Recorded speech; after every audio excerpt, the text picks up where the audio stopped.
దక్షిణ సముద్ర తీరంలో బంగారు సూర్యాస్తమయ కాంతిలో నీలవర్ణుడైన శ్రీరాముడు లంకవైపు దృష్టి నిలిపి నిలిచాడు.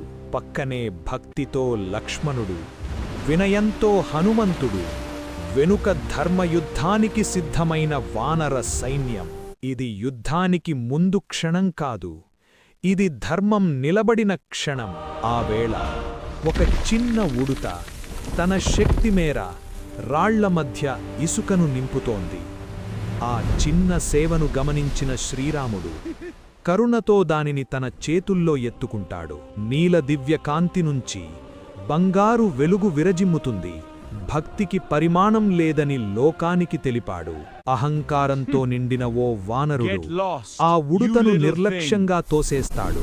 గాలిలో తేలిపోతున్న ఆ చిన్న శరీరం, నవ్వుతున్న ముఖాలు, అర్థంకాని గర్వం.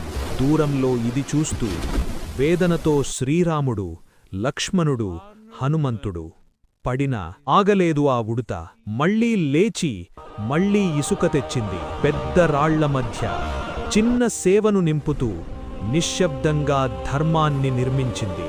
చిన్న పని కూడా దైవకార్యమే అని ఈ లోకం అర్థం చేసుకునే క్షణమిది.